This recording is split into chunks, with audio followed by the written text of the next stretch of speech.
And I think we should be live on everything. Awesome. Brilliant. Well, live on social media, hey? Yep, we certainly are. Awesome. So hello, YouTube, Facebook, Twitch, Podbean, all the other various platforms you can listen to us on this afternoon. Yep. There we go. That's the last of the video just started. Awesome.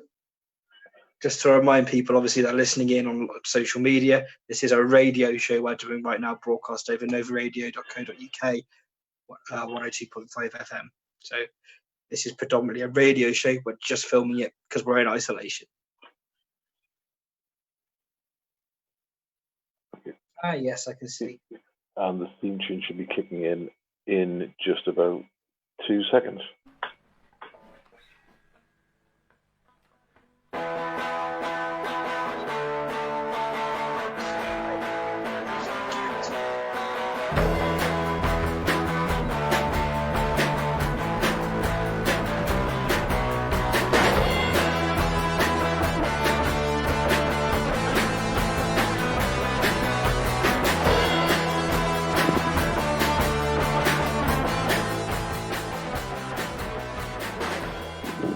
Hello and welcome to the Spanish announce table for the 10th of June, 2020.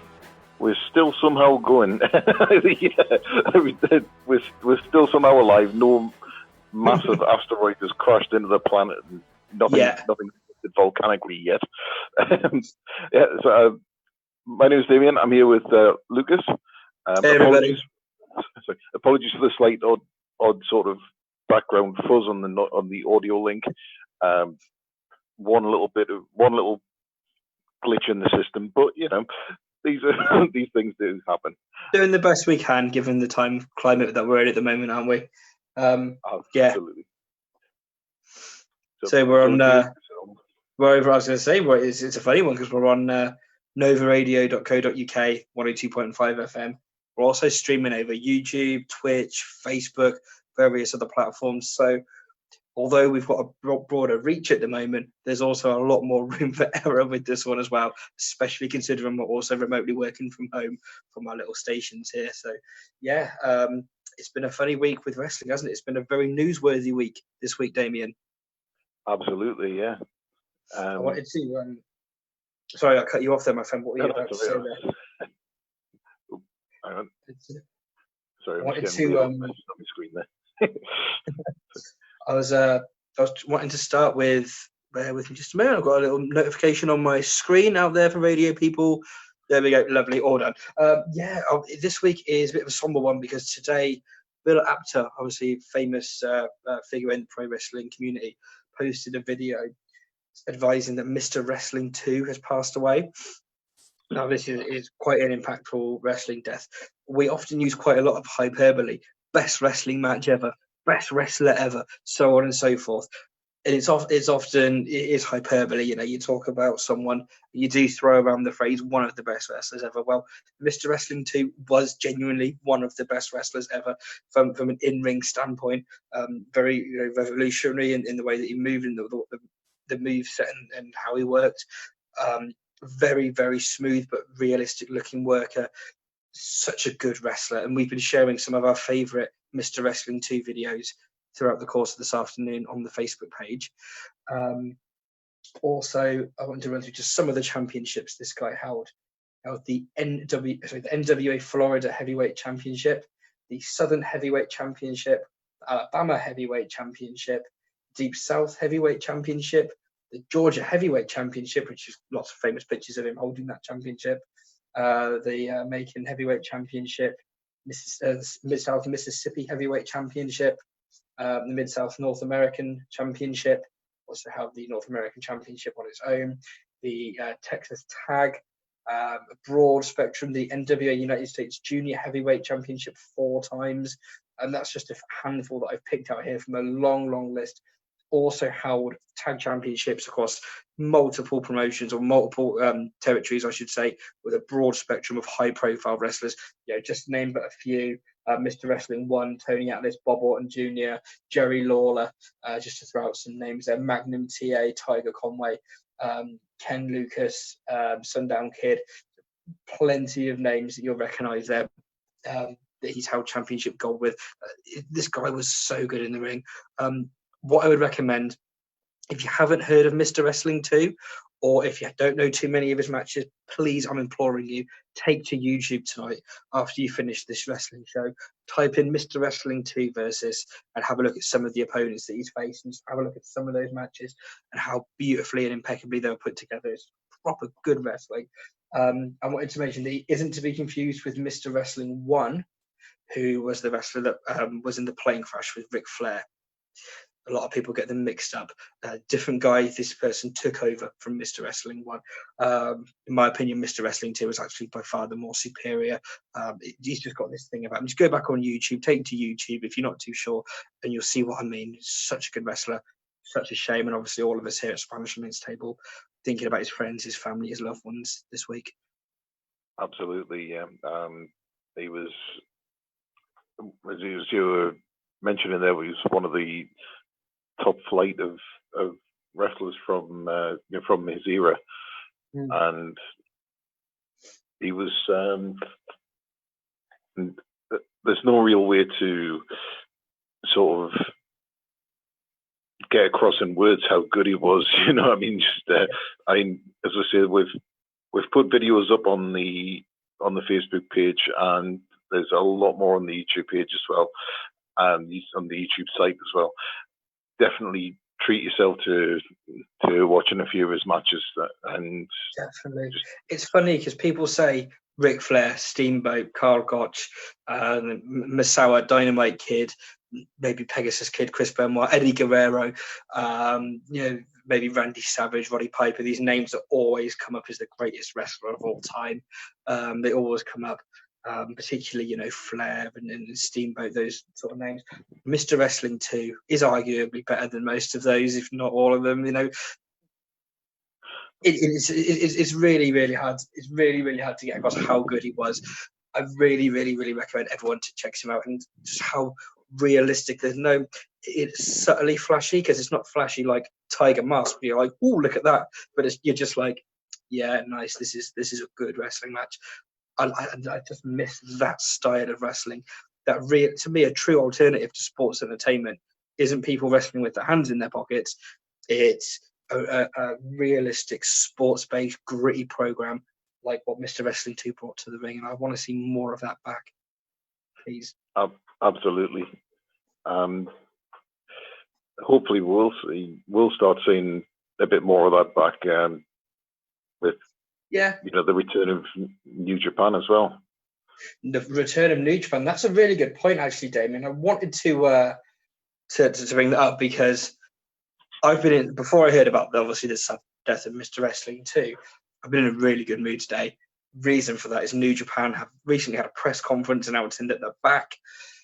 It's all looking really, really exciting. They've got it would have been Dominion on Sunday if it wasn't for coronavirus. Or COVID-19. I try not to say that word because they demonetize your video on YouTube if you mention that, because I think you're doing false news. Obviously, it's wrestling; it's all false news. Or the other F word that we don't like to say in wrestling because it's a boo word. But yeah, totally no. New Japan is back. It's been a massive elephant in the room this year that there's been no New Japan. We've had to make do with no MLW, no Ring of Honor. For the most part, no All Japan. For the most part, no Pro Wrestling Noah. It's just felt like, for a lot of us, New Japan was the saviour of mainstream wrestling. Your main promotions that you'll see on your telly is your New Japan, AEW, WWE. Those are the three that most people consider the top three. Not everybody does, and I appreciate that. Most people consider those the top three. And for a lot of people, New Japan was the saving grace. It was that realistic, gritty, hard-hitting, sports-based promotion. Obviously, it's the the strong style with elements of the odd element of King's Road thrown in there as well. But for it to be back and for it to be a serious wrestling promotion where people don't wrestle with their hands in their pockets, it's very refreshing. I just wanted to have a look. So instead of Dominion on Sunday, we've got a special event on Monday called the Together Project Special. All right. This is a special, unique pay-per-view, special wrestling event. The card is going to be announced at bell time, so we don't know what to expect. I assume we're going to get Tetsuya Naito versus Himuro Tanahashi, because that was what was going to be at the anniversary show, which was cancelled. So maybe we'll get that match there. But what to expect, what not to expect, I don't know. Then the following day, the New Japan Cup starts. So that was obviously the annual tournament. It's a single elimination, like a King of the Ring bracket tournament that New Japan do every year. It's quite a prestigious tournament. You get a big gold encrusted trophy. You get to wrestle the champion. Would have been normally at Dominion, but obviously that's all changed now. Still going to be at Dominion. Dominion's just later on in the year, or even in the next few weeks. So we've got wrestling shows on June 15th, 16th, 17th, 22nd, 23rd, 24th. Then we've got one on the 1st of July, 2nd of July, 3rd of July. Then we've got on Saturday the 11th, we've got a big event at the Osaka Hall, which is going to have fans there. So all the previous ones I've just mentioned, there's no fans, as you probably expect. The Osaka show is going to be fans there, but they're going to be going at a third capacity. So around about 33% of the usual audience is going to be allowed in. That's good. It's good to start seeing the crowd back. Yeah, absolutely. In Japan, you don't necessarily notice the crowd as much as you would in, say, something like All Elite Wrestling or NXT. That being said, I've watched Japanese wrestling with no crowd, and I'm just excited because sometimes the audience standing up and just giving can mean so much more than "This is awesome." This Absolutely. is awesome. Because they really appreciate it, and so having them back is going to be sick. And then on the 12th, Sunday, the 12th of July, we have this year's Dominion. Dominion is traditionally the best show of the year from any promotion, I would probably say. I know Dominion 2018 is probably my favorite pay-per-view ever. It's usually Dominion, which is the best one. As a general concession, just the top quality wrestling. So for us not to have missed Dominion, for us to not to have lost out on that, is like for New Japan fans finding out that we're not going to miss WrestleMania or SummerSlam. It's a massive deal. I couldn't be happier. I'm just over the moon. Bit gutted that Tiger Mask has diverticulitis, because I was hoping he would be there as Tiger Mask 4. He's obviously sick. What they had planned for him, I don't know. I assume it was just some tag matches, but it's going to be great. With the New Japan Cup itself, I'm just going to bring up, because we were posting about this just the other day, that some of the matches I just wanted to run through.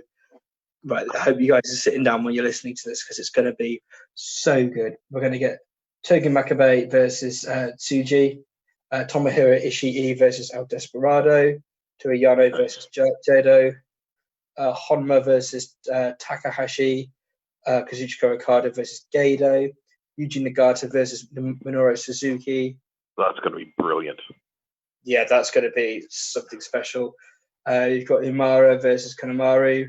We've got Gabriel Kidd from versus Taiji Ishimori. Oh, nice. Do you know much about Gabriel Kidd at all, Damien? Yeah, House of Pain's one of House of Pain's finest from Nottingham. Yeah, and he was making a massive impression on the British scene before he went over to Japan. But I mean, have they got him in? Sorry. I've not seen New Japan in such a long time. I can't remember, but is he in a young lion role at the moment? Pretty much, yeah. As far as I'm aware. Yeah, makes sense. That's tough training then. The last we saw them in the UK, essentially, apart from the odd little bit in Rev Pro, when he was, after he sort of went to New Japan, was pretty much the stuff he was doing in Defiant. There was a lot of other things like places like Tidal and way back in his WCPW, wasn't it? He was knocking around then, I'm sure. Yeah, he was. I mean, once he sort of turned turned heel, so to speak, and started doing things a little bit differently. Yeah. He became extremely prominent in there, and he is fantastic to watch. He's absolutely he's technically sound, and he's got a bright future. Yeah, and especially if he's learning under Shibata, he's going to, he's going to be something exciting we're going to see out of this guy. No, I couldn't agree more. It's interesting because we've got this. Pardon me, Gabriel Kidd in the New Japan Cup. Arguably a more prestigious tournament is the Champions Carnival from All Japan Pro Wrestling, which traces its heritage and lineage back all the way to the same tournament which the G1 Climax traces its lineage back to, which was the World League all the way back in 1959. It's basically, you had JWA had the World League every year. It's basically like the G1. But then when JWA split up, then obviously New Japan and All Japan formed. They both then claimed to carry the competition on. So the tournament forked off separately. Everybody knows the G1 Climax has become the greatest tournament in pro wrestling history. It's become the one event of the year, which is must-see television. People often forget about the Champions Carnival, the other fork in the history. Either way, it's still a prestigious tournament, very hard-hitting, highly perfect professional wrestling, I would say. And Lucas Steele was announced for this year's one before it was either cancelled or postponed. Lucas Steele, another UK wrestler we've been keeping an eye on over the last couple of years. Yeah, I mean, I hope he's able to travel over there, because it'll be great to be represented. It would be great for the UK to be represented in both areas. Can you imagine if we've got someone in the New Japan Cup, somebody in the Champion Carnival? It'd be amazing. I mean, absolutely. I know that a lot of guys who aren't Japanese residents nobody who isn't a Japanese resident isn't competing, because you have to be there because of the pandemic. You can't get planes into Japan at the minute. So that means even though Will Ospreay lives in Japan, he's obviously been back home during the pandemic. He can't just disappear over to Japan. Lots of other wrestlers, John Moxley, I think, was announced previously for it. He's no longer there. A few other big names that we were hoping to see aren't there. But interestingly, we've got Gabriel Kidd. That means he's living in Japan, which backs up our theory that it's probably a young lion training under Shibata. He is in the dojo from what I've heard. Yeah. Brilliant. I don't envy him at all, but yeah, he's wrestling Ishimori.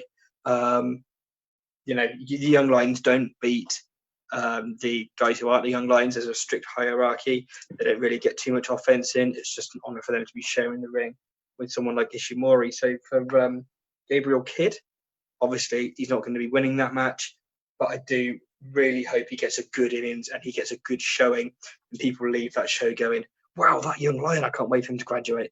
Can't wait to see what he does when he's not a young lion, because watching him wrestle, we know what he can do and what he's capable of. A couple of other matches that we're going to see over the next couple of weeks. Yoshihiro Tanahashi versus Taichi. Kota Ibushi versus Zack Sabre Jr. Those two have got chemistry in them together. Yeah, they've wrestled a lot of times, and every time it's fantastic. Taguchi versus Sanada. Sho versus Shingo Takagi. Looking forward to that. Tenzan versus Yoshihashi. Yo versus Bushi. Kojima versus Evil. And Hiroki Goto versus Takahashi. So lots to be looking forward to. Lots of exciting, mouth-watering matchups. Many of which we've seen before, but it doesn't make them any less exciting. I mean, so normally I don't get massively excited about New Japan. It's just because my own taste sort of draw more towards like the British indie scene that we've not, have that. But I mean, from my point of view, if any time is a time to sort of get excited about New Japan, it's probably going to be this tournament. This is going to be a brilliant chance to see a lot of new talent doing what they do best. Absolutely, definitely. I think as well, for people who aren't a fan of New Japan, people are tuning in maybe locally, used to the UK scene. I know we have a bit of a fan base in the States as well, might be tuning in over the website and over radio. Not really familiar with Japanese wrestling. Think it's all just a load of chops and kicks. Definitely check out the New Japan Cup. It's a single elimination bracket tournament, just like WWE do. Imagine King of the Ring, but it's really good. Really, really, really, really, really, really, really good. Give it a go, give it a chance. New Japan World, I think it costs £7.50 or something like that a month. It's not a lot. It's less than £8. It's well worth your money, and you get their video library goes back to 1973, back to that split when JWA split into All Japan and New Japan. Well, New Japan was 1973. I think their first proper big show was 74. No, yeah, big event was 74. So their history and their library, much like the WWE network, goes back decades. Very rich history, definitely worth checking out. Absolutely. I mean, the historical content is, it's worth the price of admission alone. Yeah, definitely. And you can go back and just watch. I mean, one of the matches I watched on there was Dusty Rhodes versus Antonio Inoki. Yes, please. Very nice. That's the thing. I mean, the whole sort of, that'll encompass the whole sort of Inokiism and the UWFI feud as well, wasn't it? Mm-hmm.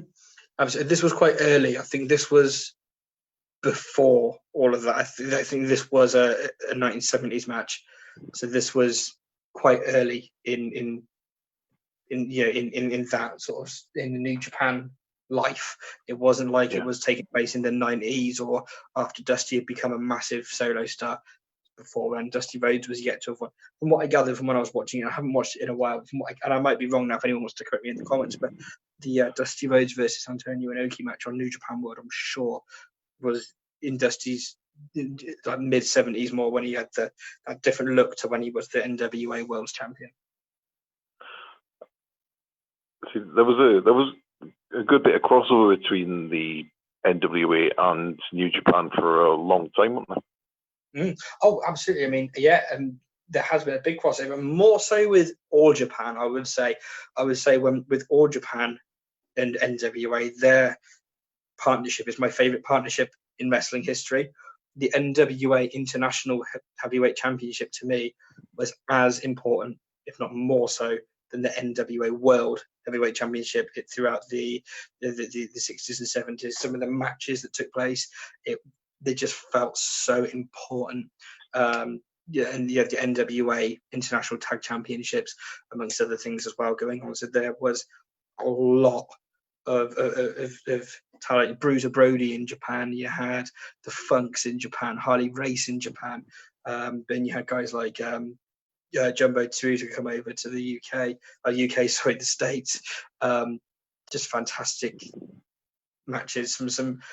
It is mixing that, what I like, the Southern style, the Southern Territory style, with that intelligent storyline or storytelling, psychology laden Kings Road style.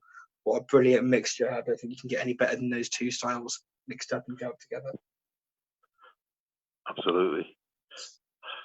And I mean, closer to home, we've got a lot of things going on as well, haven't we? We've got, we're sandwiched between two pay-per-views, network specials. I don't even know what you call them these days.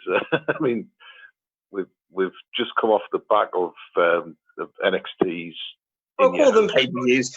We pay our £10 a month for those, don't we? We'll call, unless you stream them illegally, you naughty person. But we pay £10 a month for them. So for the sake of getting our tongues in a twist, we'll call them pay-per-views. But the network events. Yeah, and they are coming thick and fast. Thick and fast. I do apologise. Thick and fast.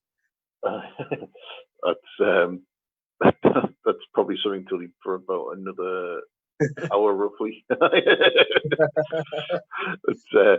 are, though, aren't they? Remember last year and obviously last year you didn't have the virus, so you had MLW, Ring of Honor, New Japan, NWA. NWA wasn't a thing this time last year, but you had all these other promotions doing their shows with WWE on top as well. It just felt like there was too much. All Elite Wrestling were doing Fighter Fest and Double or Nothing last year as well. This year feels like there's a lot less, but now it's creeping back, isn't it? We've just gone from one of the pay-per-view. Now there's another. Then we've got the New Japan event next week. Then it's Slammiversary on July 18th. I think all of a sudden it's going to start to pick up again, pick up pace. It's going to be another takeover. All of a sudden, then bang, SummerSlam. It just becomes difficult to keep up sometimes. It does, yeah. I mean, I think they were going to do Slammiversary over 2 weeks of Impact, weren't they, this year? I don't think they are anymore. I don't know. No, they're not. I've just seen the poster, which was today, and it says Saturday, July 18th. Oh, excellent. All their other pay-per-views, yes, they have been doing that. Fighter Fest from All Elite Wrestling, they are doing it over 2 weeks.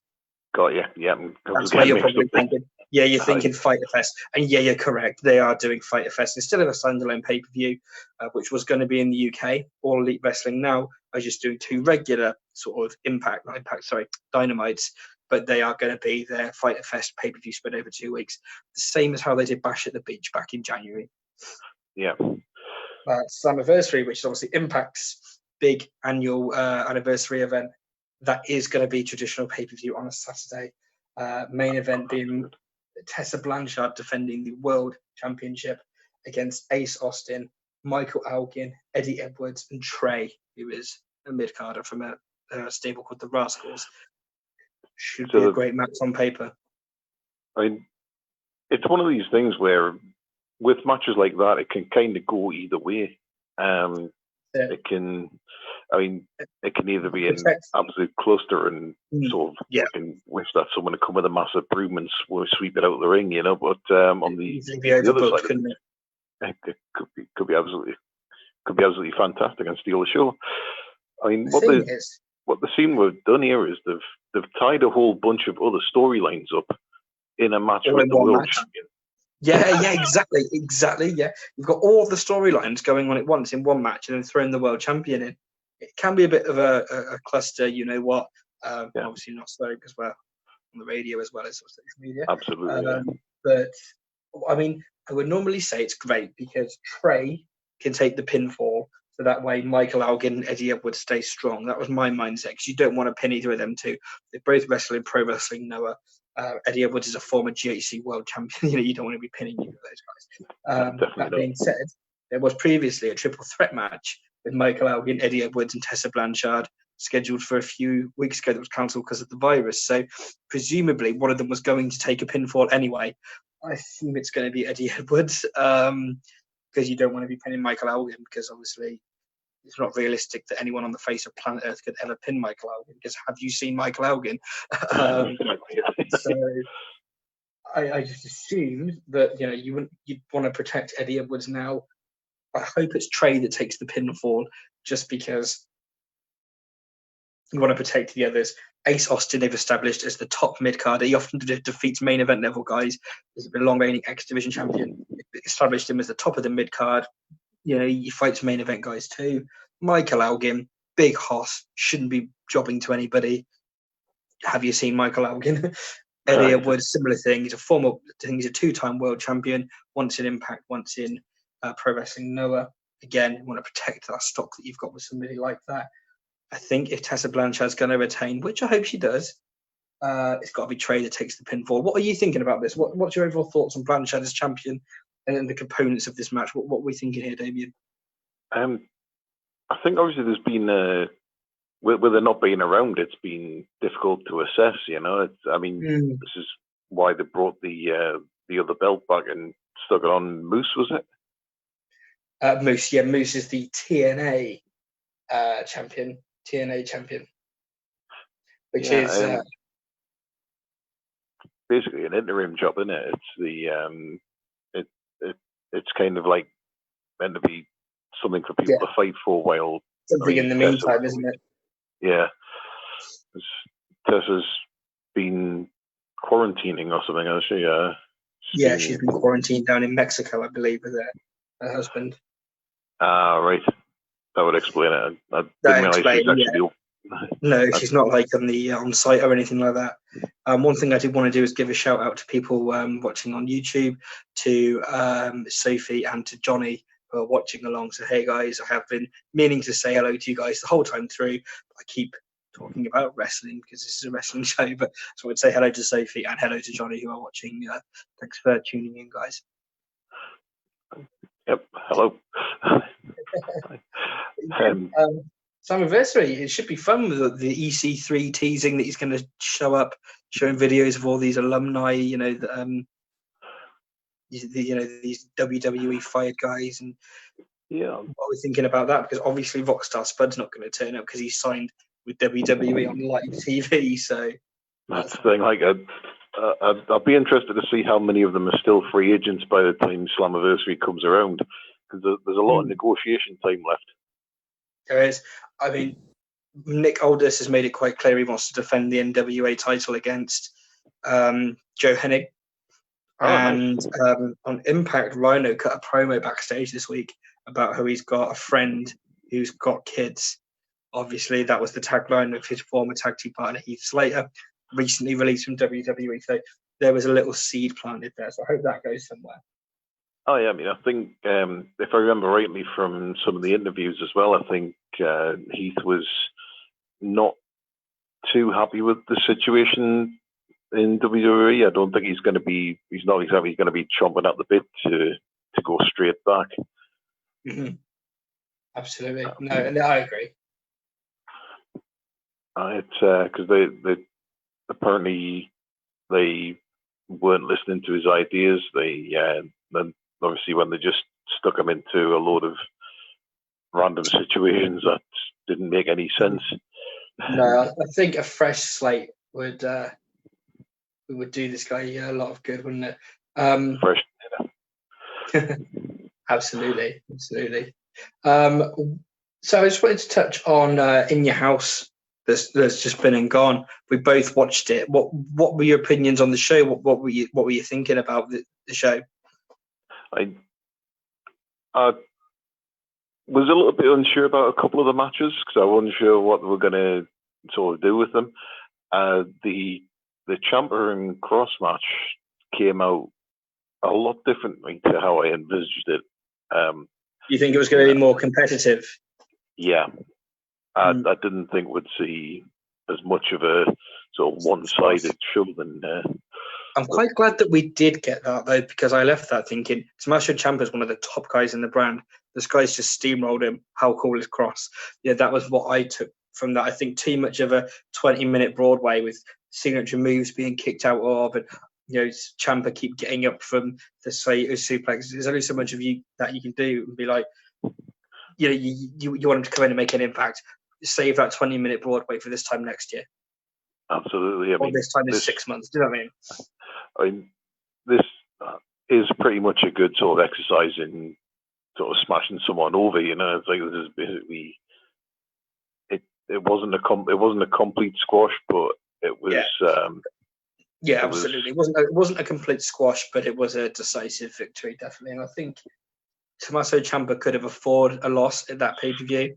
Karrion Kross really couldn't have afforded the loss at the pay-per-view. So I think they did the right booking there. I liked it. For me, Gargano and Keith Lee was a match of the year contender. Just a lot of ring story, a lot of psychology. I loved that match. Sometimes I think Keith Lee's brilliant, but sometimes I don't like his selling. And I'm like, oh, he's not really selling that. And then I think, look how big he is. Like, would he really be selling like Johnny Gargano punches him in the face and it's like he hasn't punched him, and I'm like, sell it. And I'm like, well, actually, if you punch Keith Lee in the face, it's probably not going to hurt him. Or sometimes you'll have a move done to him, and I sometimes think he doesn't sell enough for me personally. But then I think I'm not right in saying that, because when you look at Keith Lee, there's no reason you wouldn't be able to hurt him. You do an armbar and he lifted Johnny Gargano up with one arm. And I thought that was such a cool spot. Really, really cool. The keys to the eye played in. The only thing I would have tweaked is a key to the eye to me is a hospitalization angle. So you're off TV for 2 or 3 weeks and you come back with an eye patch, and then you maybe, they tease that you might be able to have the match, and then you have the match with, a bruise or something eye, and then the eye plays into the psychology of the match. I would have had a little bit more of that rather than it just being a throwaway thing a couple of weeks ago, and then they mention it once in the course of the match. Yeah, there was psychology there, but there could have been a lot more. So I mean, you mean sort of like what they're doing with Rey Mysterio, with pretty much the same injury on Raw. Yeah, absolutely. But Mysterio's one just feels like a lot more of a bigger deal because he's not been wrestling. When he has shown up, he's been having a patch on. I just like things for me to have impact. For me, I always use the analogy. With Jerry Lawler got pile drived. Ric Flair, got pile drived through the table by Terry Funk. It's a hospitalization angle. He's away for ages. Will he wrestle again? Won't you wrestle again? Oh my God, he can wrestle. Right now, he's in this blood feud with Terry Funk, and the injury of being pile driven through the table plays into the psychology of the match. Nowadays, if you get pile driven through a match, you're back up again to take the next spot. Let's scale it back, please. Let's scale it back. And I'm not saying that everything has to go back to what it was in 1975. I'm just saying, a power driver through a table. Let's have that be the ending of the match, please, rather than bouncing back up. Because then why do I care next time that someone gets power driven through a table? Because I've seen it already now. I don't care. Right? When Sammy Guevara did that corkscrew spinny thing through the outside of the ring through a table to Darby Allin before their match. Hospitalization angle should be it, and then they build to a match later. But no, Darby Allin was back up straight away. Then they had a competitive match. I'm like, well, why do I care that he's done that corkscrew flip through the table now? Because it means nothing. And I'm not saying I don't want to see that stuff. I love that stuff. I want to see that stuff. I just want to see it used sparingly so it has a proper impact. So it means something. And I just feel like wrestling needs to go back. I get onto this topic every time we're on air. Somehow I managed to turn everything into this tangent. I think I've done it about 6 weeks in a row. I mean, I completely agree with you on it. Yeah. like things like that, little and often. You know what I mean? It's like, if there's something. I mean, not every wrestler is actual Superman. It's like give them a little bit of humanity and a little bit of vulnerability. And then when someone does kick out with a pile driver, it means something so much because that doesn't happen. I mean, exactly. If things are used sparingly, they just mean more. That's what I would take from that. But yeah, Karrion Kross, Keith Lee, both are really impressive matches. That match between Finn Balor and Damian Priest was pretty good as well, wasn't it? That was really, really enjoyable. I sat and watched that, and that bump to his spine, and it was the bit where he dropped onto the ring steps and that. Yeah, that was a really cool match. Hats off to those guys. And the main event, the women's match, I really enjoyed too. The only thing I was a bit miffed about with the women's match is I thought that Charlotte Flair's run in NXT was going to be more consequential. I assumed she was going to retain here, and then I assumed she was going to beat Io Shirai in the singles match on TV, and then she was going to drop the belt to Rhea Ripley in the singles match at the SummerSlam takeover or that August takeover, and then it's come full circle. So she loses the belt to Rhea, so she beats Rhea for the belt at WrestleMania, and it comes full circle. And then it's the August, she wins her belt back, and she gets the big rub for beating Charlotte Flair. I don't get what's going to happen now because it feels like there's a lot more of this story yet to come, which is fine. I don't mind being here and wondering what's coming next. What I'm worried about is that that's it, and we're not going to get any more of this storyline because poor Rhea Ripley, she needs a big victory now. She was like doubly beat in your house, and I thought she needs the big rub. The whole point of this was it not to give the big rub to Rhea Ripley. She hasn't had that yet, so poor Rhea. I thought they were going to go with Rhea Ripley as well, to be honest. But at Takeover or Takeover in general. Right. I mean, I wasn't expecting to see her being the subject of the. Well, actually, I tell a lie. I probably was expecting to see her as the subject of the end of the match, but I didn't think it was going to come the way it came. If you know what I mean. No. I saw Charlotte retaining, and then dropping it to Rhea later. Yeah. Yeah, that's where I thought the storyline was going.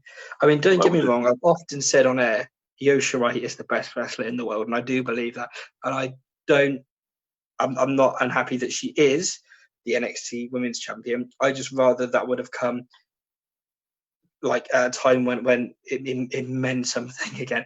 Like literally, like you watch an action film, you don't just watch the last 5 minutes at the end with the explosions. You want to watch the hour and a half before, where they establish the characters. There's a plot twist in the middle. There's an element of romance. There's a little comedy one-liner in the middle. There's all these other things that make the movie what it is. Then you get your scene at the end with your explosions and the end credits. I don't just want to stick to the end credits. That's not why I watch a movie. Same with the wrestling story arc. The ultimate goal for me is Io Shirai is the NXT Women's Champion in a big crowning moment. I want to see the story that gets there, because it doesn't mean anything if I just get it now. I wanted to see Charlotte retain, beat a couple of people on the way. Maybe Io Shirai herself, so when she does become champion, she gets the comeuppance, the redemption. Rhea Ripley gets her win back from WrestleMania. She's the women's champion. You build to a singles program between Io Shirai and Rhea Ripley, and it means something come November time. Doesn't mean anything now. To be fair, the sort of the actual end sequence of that didn't do all that much for not making it look like a fluke. If you know what I mean, it looked like it was sort of an opportunity. She capitalized on everyone else being distracted. Absolutely, it wasn't. Yeah, you often find certain people that are portrayed as sneaky wrestlers, don't you? And that was possibly the case here. But it wasn't like a big definitive clean 1, 2, 3. It was a sneaky little moonsault, but it wasn't breaking the rules or anything. It was just taking advantage of everyone else being distracted. If anything, not that psychology, isn't it? You know, it's there. So, but yeah, all in all, it was a good show. Speaking of good shows, it's been 20 years this weekend since Backlash 2020, Backlash 2000. Which was a very, very good show. That was Al Snow and Bob Holly heading down into the Mississippi River or something, wasn't it? Yeah, and we had Triple H and The Rock at the evening gown match. I think we had Big Show and Mick Foley, but I could be wrong. No, Mick Foley retired then. We had Big Show and Chris Jericho, maybe. I can't remember. Was it Big Show and Kurt Angle? I've completely forgotten now, but it was a really, really good show. If you guys haven't watched Backlash 2000, please go back and watch it. It was what WrestleMania 2000 should have been. I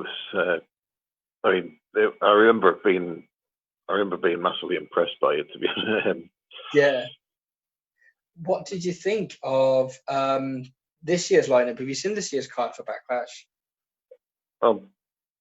There's a little bit of contention that I've got about this one. I think you know where I'm going with this. They've billed one match as the greatest wrestling show ever. Right. What does that say about the rest of the card? What does it say about it? Yeah. I mean, how did they value your product in 5 words? Yeah, it's a funny one because I assumed the match wasn't going to happen. Randy Orton would RKO Edge before the bell, or there'd be a schmoz or something would happen. Apparently, the match is 35 minutes long, according to Dave Meltzer. I like my long matches. I quite enjoyed their WrestleMania match, but I don't want to see it again.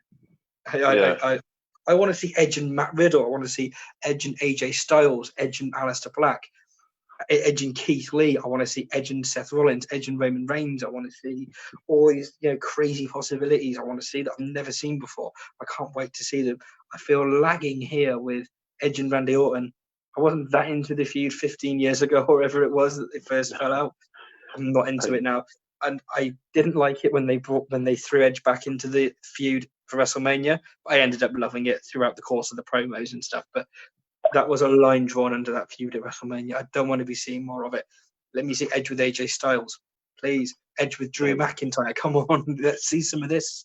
somebody else, the Edge and somebody that isn't Orton. How have they made us not look forward to an Edge match 6 months later? Like, Edge returning to me was like one of the best things to happen to me as a person in ages, just because I was so happy that something I was watching on TV that I've always hoped and dreamed for, that I knew wouldn't happen, actually happened.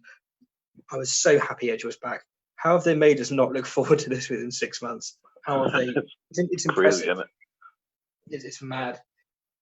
But yeah, it's an interesting one. I mean, what are some of your thoughts on the greatest match ever? What matches would you say are up there in terms of the greatest matches ever? It's a difficult one, because what I tend to look for in matches is probably not the same as not the same as a lot of people, including WWE themselves. Sure. If we're talking, that's what makes it so subjective, isn't it? Yeah, that's the thing. This is why it's just difficult to put that in as a tagline, or an advertising slogan. They've done it as a big to Dave Meltzer, for people listening in Radio Land. I've just stuck my fingers up to the camera, but I won't swear on radio because we've got our lovely friends at Ofcom who we love and respect, so we don't want to ruffle any brows or feathers. But yes, absolutely. It's very subjective to what is a good wrestling match. They're doing it on purpose as a screw you to Dave Meltzer and to people of that nature, people who've never wrestled in their life, never laced up a pair of boots, people, smarks like us, sat there and complained that the 45-minute hour of WrestleMania was too much. And I think this is WWE's response of like, well, what do you know? This is, here you go. And I think it's just a little bit of a bite back from WWE. I mean, I'm not expecting Misawa Kawada or Misawa Kobashi, Flair, Steamboat, Austin Rock, not Austin Rock, Austin Rock, but Rock Hogan, Austin Bret Hart. There's a handful, isn't there, of these matches? Savage and Steamboat. So I'm not expecting any of that. But the fact it's 35 minutes long and it's been pre-taped already makes me wonder: is it gonna be cinematic? We're gonna get shenanigans. What's it gonna be? That's the thing. I mean, they're fully taking advantage of this situation where they can go ahead and sort of pre-record everything. And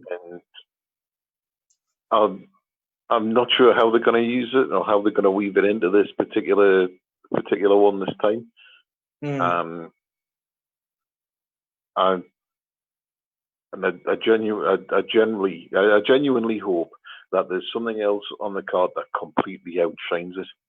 Can you imagine if it's not even match of the hour, let alone match ever? Yeah.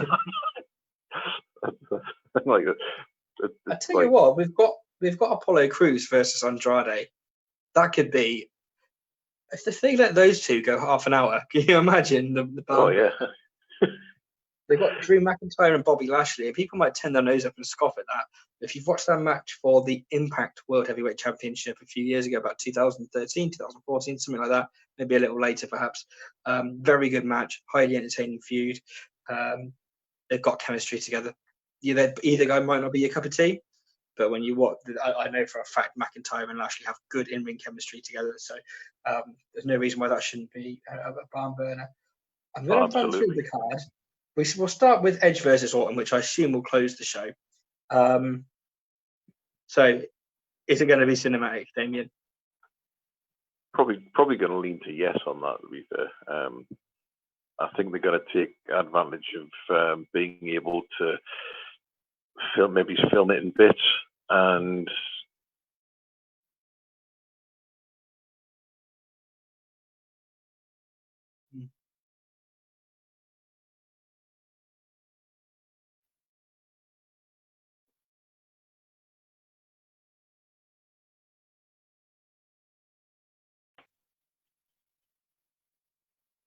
audio's gone. Oh, I'm back. There we go. No, you've gone quiet for about 5-10 seconds or something. So I was just, I was going like that at all. It's because I can hear. I see it. No, you're back. This weird little box thing that I've got here is a Bluetooth microphone thing. Right. No. Okay. So if anyone's wondering what that is, a tenner from Amazon. Yeah. But, as I say, I think I've completely lost my train of thought now. I think they're going to use I've taken advantage of cinematic matches since Corona. I think they're basically going to be potentially filming this in bits, giving them time to rest up between each sort of, So we might get a few camera runs like we got at the match at Mania, sort of like one camera goes out of view, then like the equivalent of the nodding shot in an interview, where they use it as an ending point. But I'm kind of hoping that we don't get too used to cinematic main events. Yeah, definitely. I mean, it's not my personal cup of tea, but it is what it is. It is what we've got, if you see what I mean. I mean, what I would personally like to see is WWE. They've got the draft split. You've got Raw. You've got SmackDown. So let's make SmackDown what it was promised, the realistic, gritty, sports-based product that is akin to what Fox Sports are looking for. So you want to be getting people back like your Cain Velasquez, you want your Ronda Rouseys, your Brock Lesnar's, your Bobby Lashley's, your Sonya Deville's, your Matt Riddle's, have Kurt Angle in there as a manager, so on and so forth. Have it as a realistic, gritty, sports-based program, like an American New Japan almost, where it's a work-centric show. No, very little storyline, just have the storylines dictated by what happens in the ring, like backstage promos, very few in-ring segments. Then I would have Raw as the total opposite, basically turn it into Lucha Underground. With complete cinematic everything, crazy matches, characters being brought in to be killed off, everything filmed in crazy camera, or the backstage promos shot like movies, lots of cinematic matches, and just have it as an alternative. And if you don't like that, you've got SmackDown. If you don't like that, you've got Raw. Two extremely different flavors, two extremely different feels. I feel that they are missing a massive trick by not having two distinct feel brand. So you could have your wacky cinematic matches, and if that's not for you, you can go, oh well, it's Raw. Let's see what's on SmackDown. Oh great, it's Bobby Lashley and Matt Riddle. Sports based. Yeah. That's what I would do. Absolutely, and the fact that they've sort of let things bleed over between each brand for as long as they have, and the fact that they keep doing it is.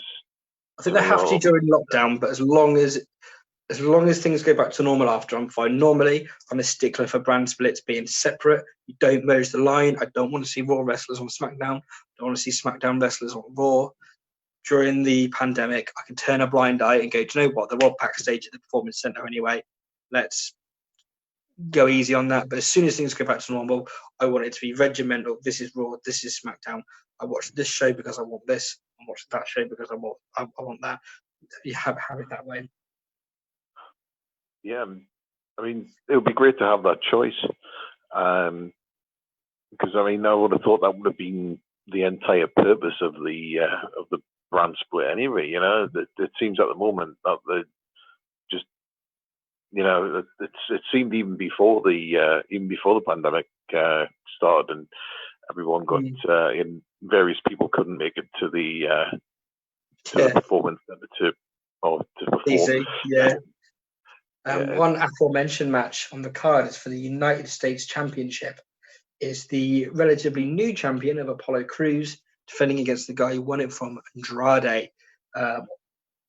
Two guys that have a big following outside of WWE, obviously Uwa Nation, and I can't remember Andrade's name in New Japan now, but obviously he had the Lucha mask.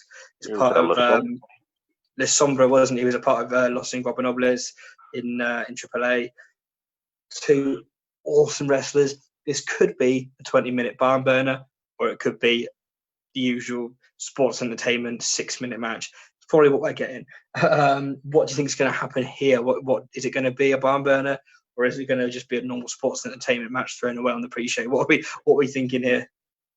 I hope that it's going to be a barn burner, because I mean, if those two sort of let off the leash, so to speak, I think that is, it's got potential to be absolutely immense.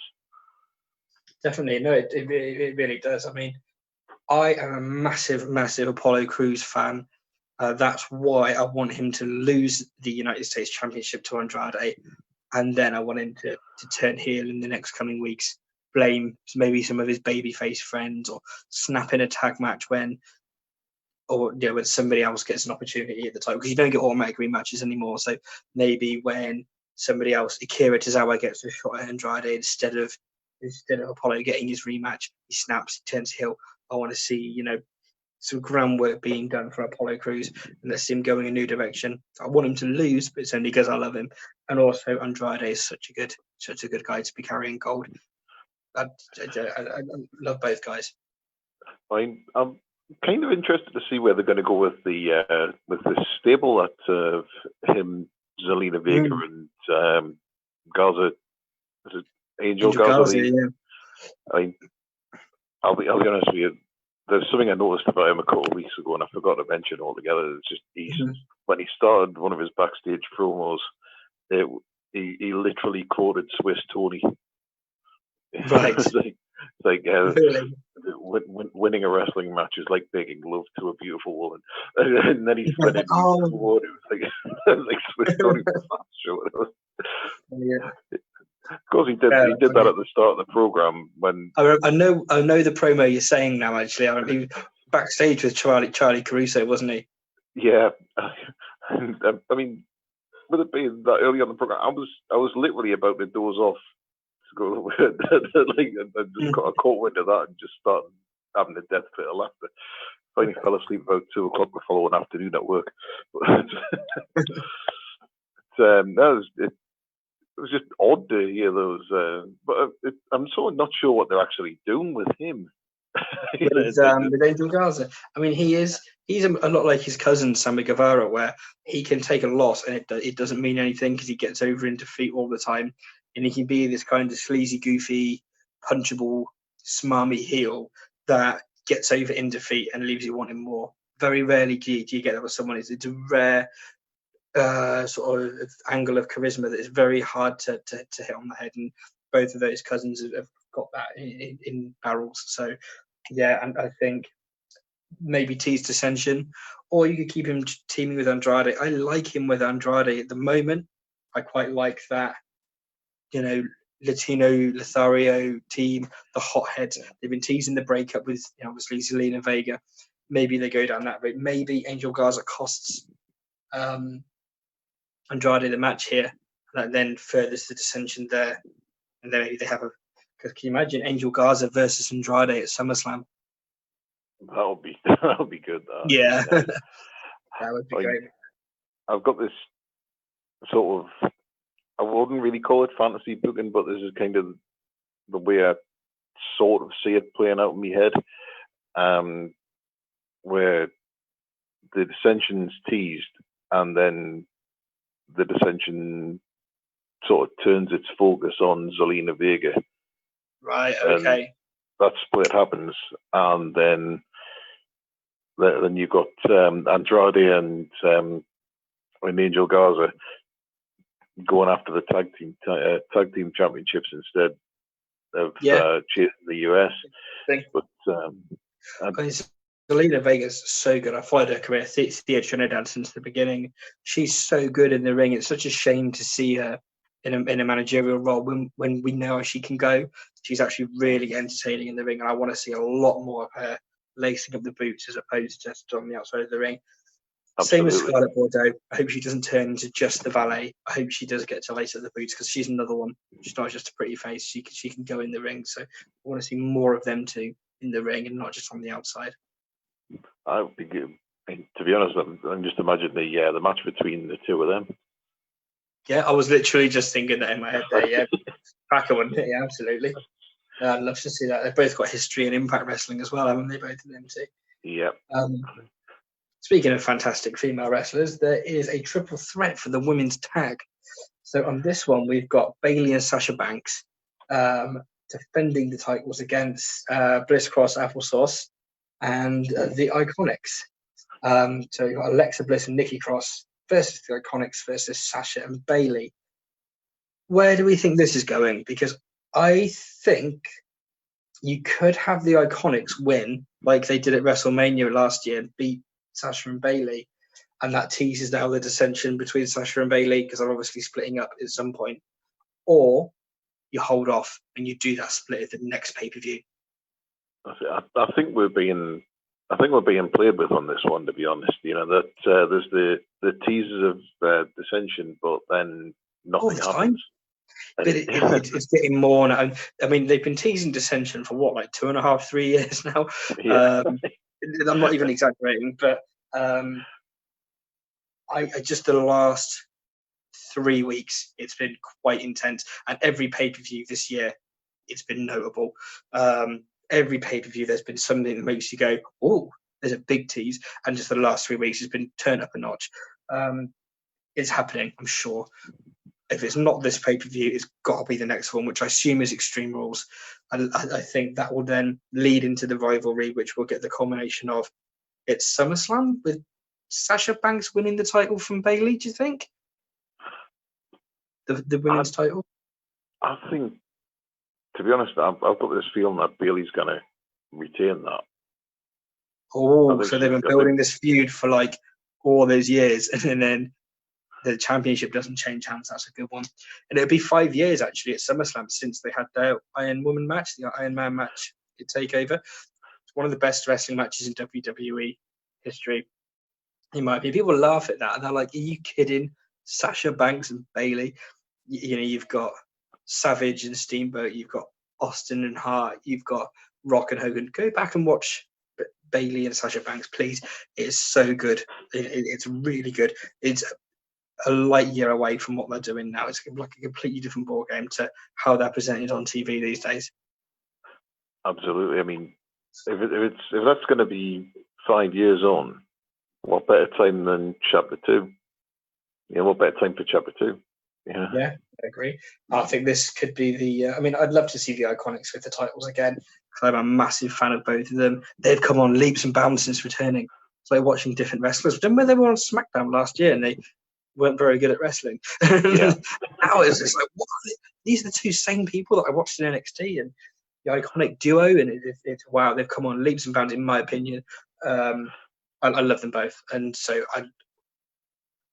even though I wouldn't mind seeing them with the tag titles again, I don't know if you want to pull the trigger now or make it mean something more at Extreme Rules. Thing is with WWE, sometimes you can wait to pull the trigger at Extreme Rules, and then the 4 weeks in between is just rubbish, and you just want it to hurry up and be over and done with. That's the thing. I mean, it's sort of if winning the titles is a byproduct or a sideline to what they're actually trying to do with the match, yeah, then that it just doesn't sort of seem right, especially seeing as they've just come back from a massive hiatus. Yeah. To be honest, I'm surprised they didn't already put the tag belts on them. But I know they're trying. I know they're obviously still essentially building Alexa and Nikki. Well, one of our old rules is you make a big comeback, you win at the pay-per-view. They've just made a big comeback. It is a tried and tested formula where you return, you normally get the victory at the pay-per-view. So we might see the dissension now between. But I like how the women's division is in WWE at the minute. It feels like everybody in that match really wants to be women's champion. They've all got their own reasons, they've all got their own backstory, their own characters, and they all are fighting for something they really care about. It didn't feel like that this time last year. No, that's true. Another match on the card, which has drawn a lot of attention, raised a lot of eyebrows, is a bit of a grudge match. We've got Jeff Hardy and Sheamus. Obviously, there's this storyline on SmackDown where Sheamus has framed Jeff Hardy in a hit and run with Elias, and he's covered Jeff Hardy in alcohol, covered him to frame him to make it look like he'd been drunk, DUI, and crashed into Elias. And now the police have realised it was actually someone who was tall with ginger hair. In fact, it was probably Sheamus. Grudge match between the two, bringing up Jeff Hardy's very real alcoholism problems. What are you thinking about the feud? Is it tasteful? Is it not? Who do you think is going to win? What do you think about this whole schmoz in general? I was really caught off guard by that the start of SmackDown where they started setting this up. Yeah, got my attention though. I thought it came out of nowhere, that one. You know, when they started filming outside, I was sat there thinking, okay, the fire alarms have gone off. You know, something's up here.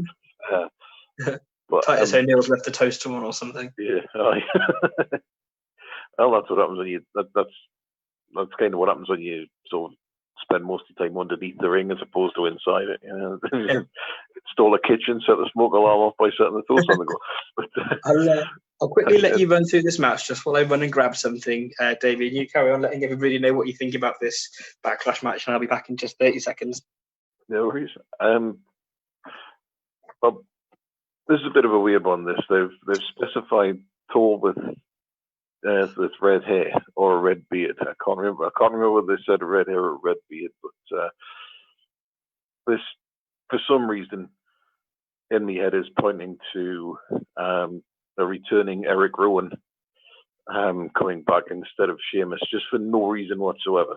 You know what I mean? It's just probably a completely nonsensical take on it, but you know, it's like if the large man with red hair turns out to be Eric Rowan instead of Sheamus, the barbarian.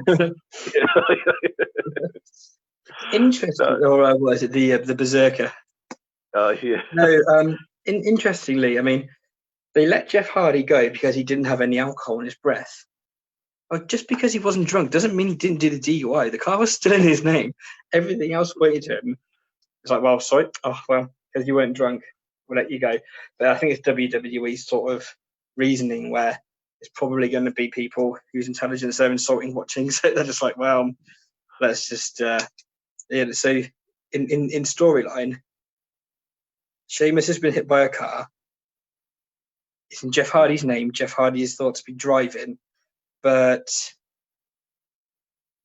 so the police are looking for Jeff Hardy. They find him drunk, so they arrest him. Then they find out he wasn't drunk, so that meant he couldn't have possibly driven the car into Elias. Then it turns out there's a guy who fits Sheamus's description who they now know did it. But no one has bothered contacting Sheamus. The police aren't looking for Sheamus. Jeff Hardy's taken it into his own hands, and instead of reporting him to the police or doing anything normal, he's challenging him to a wrestling match at Backlash. It's absolutely bonkers. It is, I get it. I really like this, and I know a lot of people will find this distasteful, including Matt Hardy, Jeff Hardy's obviously real life brother. It's a fine line, and I understand and I appreciate and I respect why people don't like this angle. And they find it has gone too far. There's shades of Scott Hall, shades of Road Warrior Hawk. Yeah, I was just going to say thing. That. Very, very much like that, and it is a bit cringeworthy in that regard. Yeah, at the time, I liked those angles. At the time, I wasn't young enough to know. I was old enough to know any better. I think as long as Jeff Hardy is genuinely okay with it, and he's not just saying it, and he hasn't been ramroded, and he hasn't been forced into saying he's okay, and he genuinely means from the heart that he is okay with this angle, then I'm okay with it. But if there's any doubt in his mind and he's been bullied into that position, it's really not fair, and it's kind of weird if you explain it to someone who isn't a wrestling fan. Oh, well, this guy's an alcoholic, so on TV, what they're going to do is they're going to make him covered in whiskey and crash a car, and we're all going to laugh about it. I mean, it's unheard of. It's absolute madness. It is like you wouldn't get it in any other industry. I mean, funny you should mention the Road Warrior Hawk thing, because I mean, this is the third time now that we've had something happening on national and international wrestling television that's come straight after a Dark Side of the Ring program that's sort of shown a really tragic, an extremely tragic version of something similar that's happening just. And then before. Someone goes and copies it. Yeah, we had Owen Hart, and then we had someone falling, didn't we, off the Money in the Bank roof? Yeah. Again, didn't offend me personally, but I understand why people would raise an eyebrow to that. There was obviously the death of Shad Gaspard. Obviously, that wasn't the dark side of the ring, but it was, obviously in the news and very sad. And then we had a drowning attempt at Double or Nothing. Obviously, there's this. There's a few things, aren't there, which is just a little bit, and they don't offend me and they don't bother me personally. I laugh along and go, "Oh, this is cool," but I can understand why a lot of people are like, "Oh, that's a bit close to the nail for me." Yeah, I mean, it's like these things get brought back up to our consciousness, and then it sort of seems like they're playing on it. Yeah, totally. I feel bad for Jeff if he's not 100% on board with this. I get the impression he might not be. It could be a great match. Chad Gable versus Sheamus at the Royal Rumble this year was one of my favourite matches this year. So, yeah, there's no reason why this couldn't be a brilliant match. I really want Sheamus to win because I think this feud needs to go on a bit longer because it's a blood feud, isn't it? This is obviously a serious storyline involving attempted framings and someone being run over. It's one of the WWE wacky storylines. So this can't just end in a singles match at Backlash. It's Extreme Rules next month. So let's have Sheamus pick up the victory here, go on a tirade against Jeff Hardy, leading to the rematch at Extreme Rules, which is going to be, I don't know, please don't be a whiskey bottle on a pole match. Something related to the feud, a no DQ match of some kind. I would have then Jeff Hardy pick up the victory there. And then the rubber match, maybe at the following pay-per-view. I like a best of three. I like everything to be a best of three. And you have Jeff Hardy get the big victory at the end. Yeah, so, this is the thing. I think when you mentioned that Jeff Hardy might not be fully on board with this, I mean, how certain are we that he hasn't had someone have a word in his ear and go, "Yeah, look, this is the last chance." You know what I mean? It's like because he's. I thought they were trying to keep him though because his contract expires soon and he could be off to AEW. His contract he's only employed now because his contract expired when Matt did, but they're keeping him longer for the time he was off injured. Yeah, he hasn't reached the downside, so I guess he's leaving in the next 6 months. So they want to be putting him in matches with the world champion. We're going to get Jeff Hardy and The Fiend, Jeff Hardy or Drew McIntyre, that kind of thing. I don't see something taking the mickey out of his real life issues as something that I'm going to go like, oh yeah, all right, I'll stick around now. But yeah, I can relive the misery of my dark years and great. And it wasn't even that long ago. Like last year, some of this was happening. So yeah, I think it is. In my opinion, it's not. I'm enjoying this angle quite a lot. So selfishly, I'm enjoying this. Whether or not I should be enjoying this is a different question. Like I said, if Jeff's on board, I'm on board. I'm enjoying this storyline.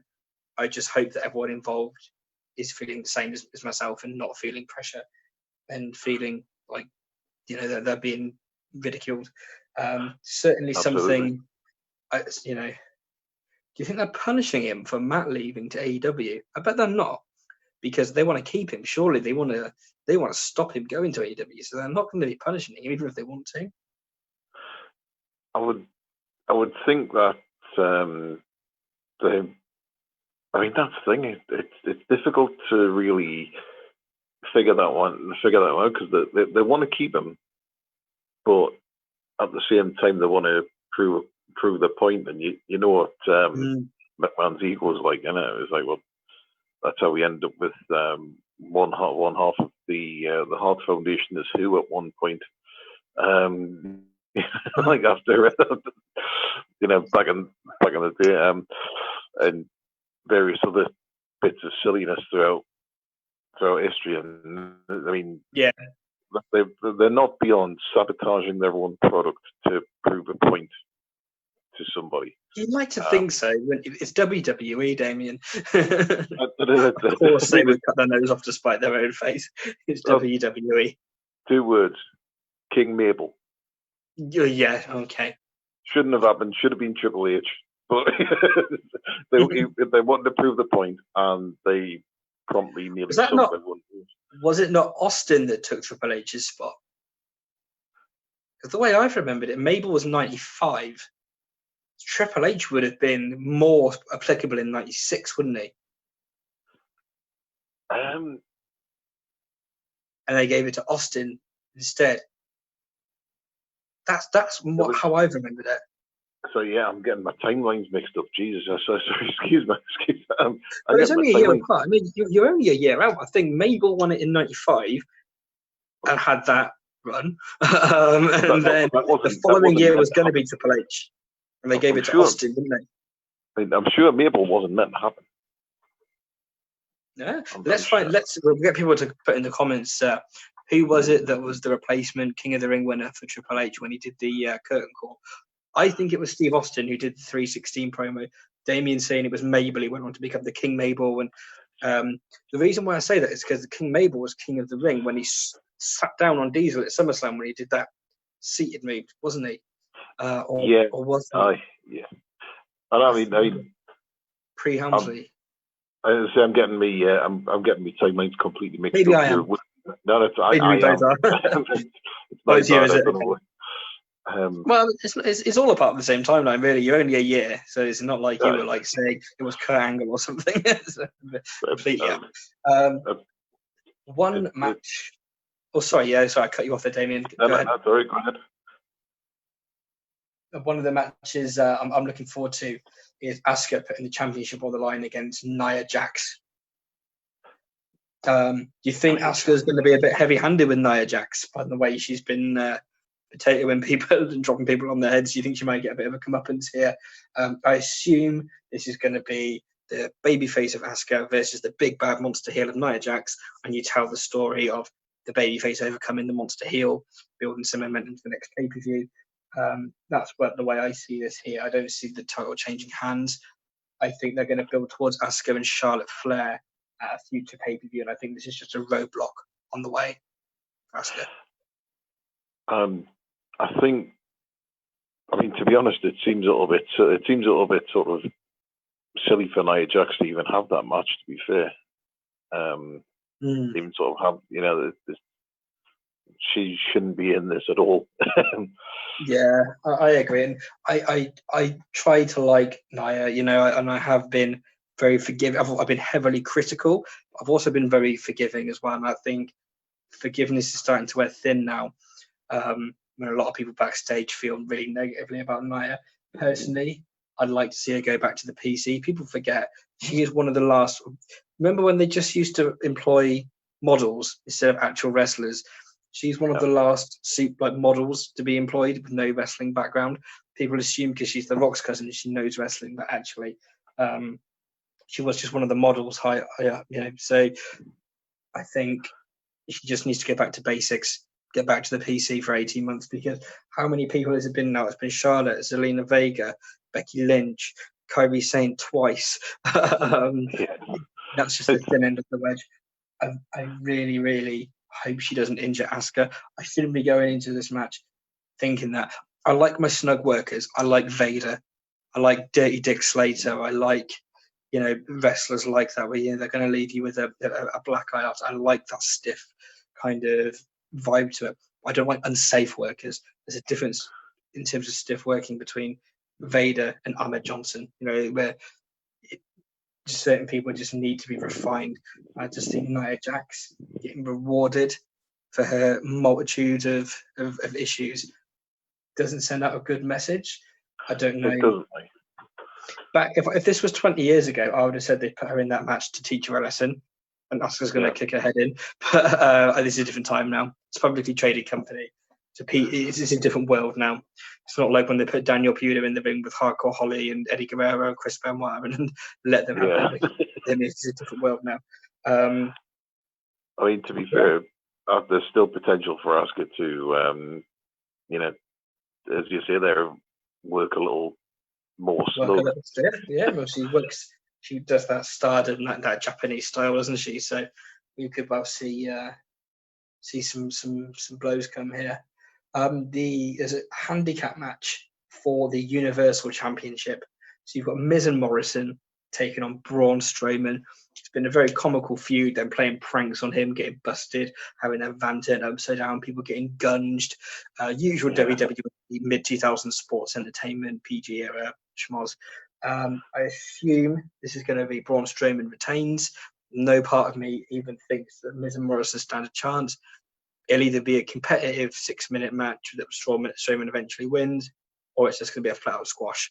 But I think Strowman's winning. I just hope they can protect John Morrison here, because I still see a bright future for him. And for him to be losing handicap matches just doesn't send out the right message to me. So if they can somehow keep them strong in defeat, somehow, or just protect a little bit of their stock, especially John Morrison, that would mean a lot, because maybe you could have Miz walk out on him and then he gets slammed, and then that leads to the descent between the two. You could have the hacker guy come back and then show backstage clips of them bitching about each other, and that of course leads to a blow up and a match at SummerSlam, something like that again, a bit like Bayley and Becky, where it's Bayley and Sasha, sorry, where the tag team explodes and we get the rivalry come to a head. I think we're going to have to see something like that, because for me, Miz and Morrison's already run its course. Yeah. I think, unless we get the Forgotten Sons, mix things up a bit, but I don't really care about them either, especially in this current climate, everything going on in the world and stuff that's been happening with them. I don't really want to see them on TV. So, well, two-thirds of them aren't too bad, but yeah, 2/3 of them, seem to have their head screwed on. But I'm in agreement there. But we'll leave it at that. But no, totally. I'm not looking forward to this match too much, but I think it might make me chuckle. I think it's going to be the much-needed comic relief match. But I just don't think that should be your World Championship match. That should be your pre-show match, or something else. To have that schmoz as your main event, your SmackDown main event, for me, I would rather them send Braun Strowman versus Shinsuke Nakamura in a 15-minute classic. That would have been nice. Absolutely. Instead, we've got no Cesaro, no Nakamura, no Sami Zayn for obvious reasons. We've got no Chad Gable. We've got no Mustafa Ali again. Yet we've got Miz and Morrison in a handicap match in a comedy feud. Have we got Charlotte on this one? No, I was going to bring that up at the very end. We haven't got Charlotte yet. We haven't had SmackDown yet this week. And in fact, we haven't even had NXT tonight yet. No, that's true. We haven't had Charlotte yet on the card. We'll bring that up at the end. But yeah, there's no Charlotte yet. But never say never. It's never too late. What do you think's happening in this match then? The Universal match between Strowman and Miz and Morrison. Where do you see it going? What are you thinking about it? I think there's going to be a steamrolling. There's going to be an absolute mauling, and frankly, it's welcomed. To be fair, just to see the Miz get like 8 power slams in a row. Yeah, I mean, it's rare that there's something specific that I would like to see like done to somebody, but I've just got this like absolute wish that Braun Strowman brings back that sort of reverse choke slam style face plant thing that he used to do. Yeah, he does that sometimes, doesn't he? Yeah, he just grabs them behind the back of the head and he just launches them like straight down. Full on spike. I just really want to see that happen to Miz. I'd quite like to see that, especially as he's like the "no, don't touch my face, I'm a movie star" kind of character. Let's just see it effect by it. And the main event from the Raw side of things, I mentioned it before in that match in TNA or Impact for the title there. Drew McIntyre and Bobby Lashley might not be everyone's cup of tea, but these guys have got in-ring chemistry. This feud to me feels big time with MVP as the manager. It just really works. It feels like a big money match. It feels must see. I'm really invested in this feud, and it feels like gripping characters, intriguing storyline. They've got in-ring chemistry. It feels like a big money match. I'm really, really into this. What are you thinking about this match? I'm all for it. I'm looking forward to seeing how this one plays out, because if we get as good a match as we got out of them in Impact, I'm really behind it. I just hope that and again, I'm sorry to be the one who was the ridiculously negative spin on it, but if this turns out to be something involving Lana and MVP kicking off with each other again. Yeah. My problem with that is, okay, so you want to protect both guys because they're two of the biggest stars on Raw. So you have Lana come out and cause the distraction. That way, Bobby Lashley loses, but he's still protected because he only lost because of the Lana distraction. Okay, that works. But the problem with that for me is you don't want to be having Drew McIntyre pick up cheap victories this early in his reign. For me, you want Claymore 1, 2, 3, clean victory. You don't want schmoz. Yeah, exactly. That was, I mean, that was my problem with the, they're still trying to establish him properly. Mm-hmm. And it's, as you say, it's way too early for all of this kind of stuff to be. Yeah, totally. I mean, Drew McIntyre has been booked so incredibly similar to Roman Reigns, yet it couldn't have been any different. It's when you go full circle on a like full degree on a circle, and you go one more degree and you're at the same place. So this is like 359 degrees different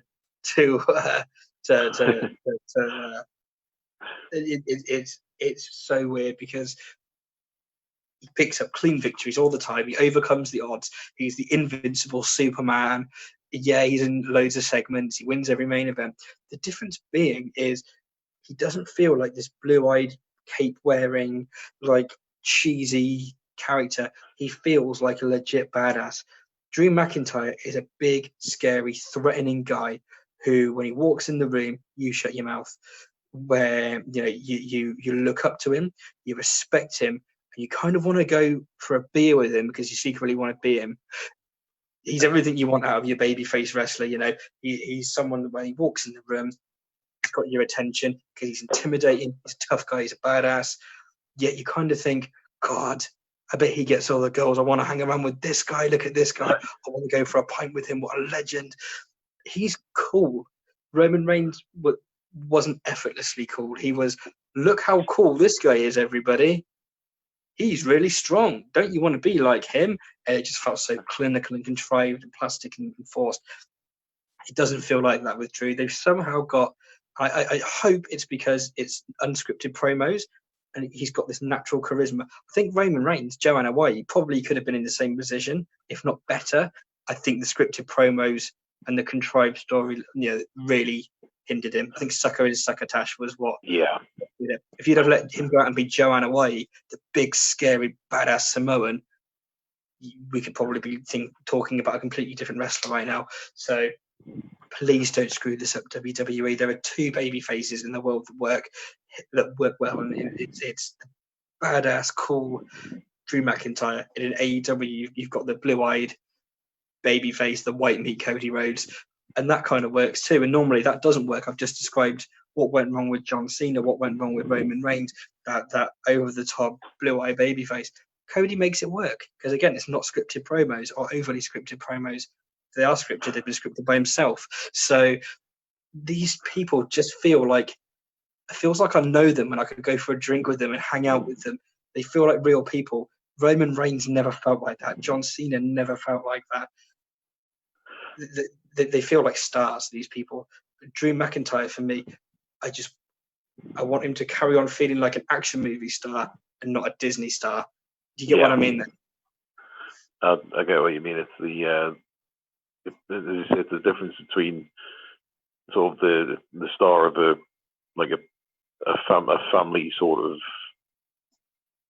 like your sort of standard family Christmas movie, or the star of like your Rambo type thing, isn't it? Yeah. And with apologies to Greg Gagne for bringing that one up, but but he's someone you don't hear much from, isn't it? Greg Gagne these days. He's been off the radar for a little while. I saw him with a Hannibal interview. I wonder what will happen to him. No, we'll find out off air. But I think I saw him with a Hannibal interview, slagging somebody off. I can't remember who it was or what it was about, but it was one of these online shoot interviews I saw him with in the last couple of years. The Back to the Territories thing. Might have been that. Maybe it was. But yeah, that's Backlash. What are your overall thoughts about the pay-per-view? Are you looking forward to it? Because I am, but I just don't see it being anywhere near as good as In Your House. Yeah, I think it's gonna suffer from following in your house. It's gonna, you know, I mean, at least there's been a week between them. That's it. I mean, here's a tip for anybody watching at home, right? Always, like when you're watching a lot of wrestling, because the New Japan stuff tends to be dramatically better than the WWE stuff in terms of in-ring content. Never watch the New Japan stuff first, because you'll watch this amazing 6-star classic between Ishii and Okada or something, and then you'll watch King Corbin versus Elias on SmackDown, and that a King Corbin versus Elias match actually could have been a really good match on a normal week, but it will just look so bad in comparison to the brilliant match you've already seen from Japan. So what I'm going to do on Monday is I'm going to get up early and watch Backlash, and then I'm going to watch New Japan afterwards, because I dare not do it the other way around, because I know full well what's it called, the Together special show we talked about earlier will blow Backlash out of the water. I'm assuming. I don't even know the card. It might not, but I'm assuming it's going to. That's the thing. I mean, I really want to see what they're going to do with that. I really want to see. I mean, if they're not announcing the card until bell time, they can't even put any predictions together for it, because we can't do any predictions. All I know is there's going to be no Tiger Mask.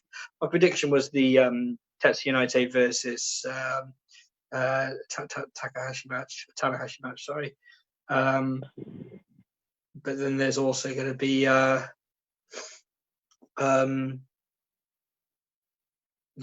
what else? I don't know. I just Okada, is he going to be there? I don't know.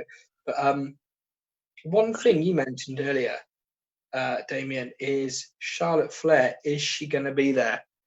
And I just wanted to talk about really Charlotte's position in WWE, her push, and where she is, how she's been used recently. She recently sort of made a statement about how her last few championship wins she hasn't been the focus of any of the storylines. And yes, she's been on all 3 brands recently, but none of those feuds have been about Charlotte. She's been a piece in other people's feuds a lot of the time. Yeah. How do you feel about Charlotte Flair? How do you feel about how she's been used? Is it too much for Horsewomen? Is it not enough? Is it the right amount? Do you want to see more or less? What are you feeling? Are you sick of her yet? What are you thinking? I am kind of getting a bit tired of it. I mean, it's like, she just doesn't do it for myself personally. Yeah. It's okay that she's not so much the focus as the sort of supporting part of everything else. Yeah. I mean, Eddie from North Shields asked the question earlier on tonight through the messenger. He asked if Charlotte was. That was what inspired me to bring this up. Actually, was reading that question that was submitted. So I'm glad you brought that up. Yeah, I mean, it's difficult. I mean, there's nothing majorly wrong with what she does, but it just doesn't click for me. It's the whole Adam Cole thing again. Yeah. The way I feel is, I mean, first of all, I really like Charlotte Flair's in-ring work. It took me, I didn't always, but now I'm in a position where I'll go above and beyond to watch her matches. I'm really, really invested in Charlotte's in-ring work. It just appeals to me. I really like the matches. I feel it's just the right amount of everything. I really like watching Charlotte wrestle. So for me, WWE have spent the last sort of 5 years or so establishing the fact that she's a top star. I just think it goes back to the thing of WWE preconditioning the audience to have these short attention spans and react to moments instead of the storytelling. I think the audience are constantly waiting for the next big person to come along, the next title to change hands. I just think, look at her dad's run. I think I like the old school way of booking. I like Okada's lengthy championship run. I like Pete Dunne's lengthy championship run. I like Walter's lengthy championship run, where it goes over a year. I like these. I like somebody presented as a legitimate superstar that you can put on daytime TV and have the championship belt there and be a real life superhuman superhero sort of character. And they've spent so long presenting Charlotte that way. I think you need to now maintain it. Now, I think the fact you've got 3 women's championship or 4 singles women's championship belts helps. What I don't want to see is it being hot potatoed all the time, because Charlotte's going to quickly be like an 18-time world champion in no time. I don't want to see that. I want to see one lengthy run, and then when someone finally does beat Charlotte, it means something. I want her to be the Ric Flair, or maybe that's a bad example. Maybe more like an Okada sort of character, where the top guy in the business, and when someone does score a victory, it means something special because they've got Charlotte Flair now. A victory over her needs to mean something. The fact I really like her matches, I don't think it's too much at all. I just think it's how she's being used. I think you could have her on TV and have her presented as a top heel, obviously a heel. And I don't think it's overboard. I'm into her matches.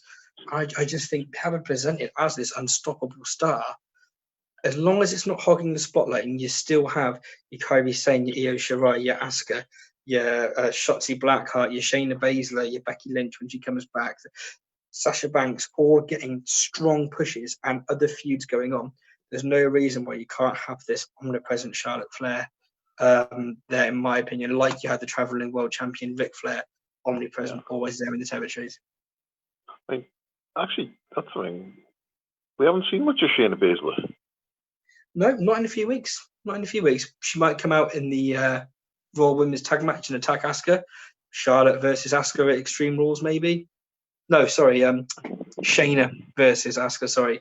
Maybe it could go that way. That's a really good point. Actually, we could get that.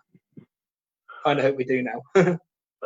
That I mean that seems like something that could definitely be suited to Extreme Rules. Yeah. She's really good in these sort of submission-based or cage-based sort of environments, isn't she? Where she comes across as a real legitimate threat. I really like Shayna Baszler. Again, not everybody's cup of tea, and I get that. But for me, I'm really, really into what she brings to the table. Yeah, I'll definitely be interested to see when they get around to bringing it back. Definitely. Actually, did anything ever come of the thing with Sarah Logan? Because no. I know that people were petitioning for it to be brought back. Yeah, no, they mentioned a load the following episode of Raw, implying that she'll be coming back soon, and then they never mentioned her ever again. Ruby Riott has not won a match in years. That's actually true. She's not won a match in over a year. Yeah. Mad. It sort of seems a little bit odd that they've got all this like fantastic talent at the fingertips. They don't use any of it. They just don't want any of it going to All Elite, and it's really sad. You could put Ruby Riott in a match with Asuka, and it could be a 10-minute classic. It could be brilliant. I will just apologise if my phone cuts out at any point. I've just had you've got 5% warning come up on my screen. So if I do suddenly disappear, I am very, very sorry. I will do everything I can in my power to stay on air. Issue charging the phone earlier has meant that my battery is draining rapidly, but I am still here. No worries. Is there anything else that we want to touch on? To be honest, we've really gone into everything. I mean, could we use the last 20 minutes to play music, or what are we thinking? Is there anything you wanted to mention at all? I'm just having a look at some of the headlines that we wrote down earlier. Obviously, a lot of stuff is bleeding into real-life political issues. We're not going to bring that up particularly on air over Nova Radio, but we will be posting about it on the Facebook page if you want to catch up there. But we're not going to be talking any political stuff on this radio show. Damien, you mentioned earlier if somebody did want to talk or listen to political stuff that's wrestling based, what was the recommendation that you had? Yeah, there's a couple of places. I mean, Big T, Justice, and Roy Johnson have been doing sort of talks on Instagram and sort of Q&As and such like about the about the situation of things, and the and sort of how things have meant how they can progress and so their experiences and such like. And there've been 2 hour long Instagram live or 2 hour long Instagram live things from them that have been saved on Big T Justice's Instagram, and the last few episodes of the NWA stranded programming at the moment, the Carneyland programming. Very good stuff. Highly recommend everything on the NWA YouTube channel. It is all the stuff I like about wrestling and none of the stuff I hate. There's going to be a tribute to Harley. There's going to be a documentary tribute to Harley Race and why he's so impeccably important. That is going to air tonight. Yes, please. Absolutely. That's not too long after we finish, isn't it? That's about 11 o'clock. It normally goes out, isn't it? Yeah, I think I'm going to be watching that tonight. Or if not tomorrow, I'll probably watch it tomorrow. And there's, and as I say, especially their Girl Power program that went out last Friday with Alison Kay, Marty Bell. Yeah, very powerful stuff. Yeah, it was absolutely, very powerful indeed. And there's been a few others as well. Like I think even the New Day touched on it. Okay. So in their podcast, and obviously, they can go into things in a lot more depth than we can. Yeah, in general, I think, and rightfully, yeah. So they've got, they're addressing things that they live with on a daily basis. I don't think for you and I to be jumping in and suddenly giving our 2 cents. I almost think it's a little bit patronising for you and I to be jumping in with our 2 cents about topics like that. So I think to hear it from the people that live it is really sobering. I think everyone should take the time to educate themselves. But I think then for you and I to be bringing it up on a local radio show, I think we'll probably end up just being patronising, and we don't want to be patronising, or we try not to be anyway. Absolutely. One thing I have noticed is the local promotion CCW has had some interesting hate mail from an avid Margaret Thatcher enthusiast. Very interesting stuff going on here. I don't know what this is about or what's going on, but I'm just hoping that this young fledgling promotion takes it on the chin. It looks like it's a work to me, but it's an exciting one. Obviously, the Colliery is the Mines had this feud with Margaret Thatcher back in the 1980s, and did this abreast. Someone is perhaps now building an angle on this. Kind of intrigued to see where it goes, but that's the something I wanted to touch on for those living locally in the northeast. There, traditionally, I've always personally felt wrestling and politics don't mix. Not where I would have gone with it. I don't really like my wrestling and politics to be both passionate things that are separate. Yeah. Let's see where they go with it. Hopefully, I'm proved wrong. I mean, there's historically there's always been enough of wrestling politics to for it to not really need anything from outside to come into it. You know what I mean? No, very much so. Very much so. I mean, that said, I mean, I grew up in the mining village in like the same county as these collieries and such like. Whereabouts is it based then? Whereabouts are these collieries? The collieries are, these particular ones are in like the sort of County Durham area. I believe CCW is based in Merton sort of type area, which is on the. Interesting. I'll tell you off air. That's interesting. I'll tell you something about that little area when we go off air. But yeah, cool. Okay, I'm invested. It's the opposite side of Durham to where I grew up and such. Like, I mean, I grew up in North Durham. Right. That's fairly, that's almost sort of more weir side than anything else. Right. I'm with you. So somewhere between SR and the DH postcode.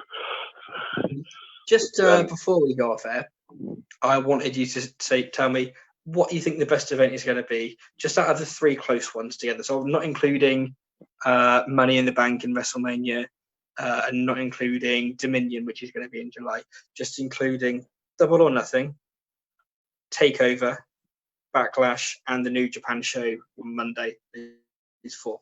Which one's going to be the best? I'm going to say that I think it's going to be, I think In Your House is still going to be I think brilliant. it could well be.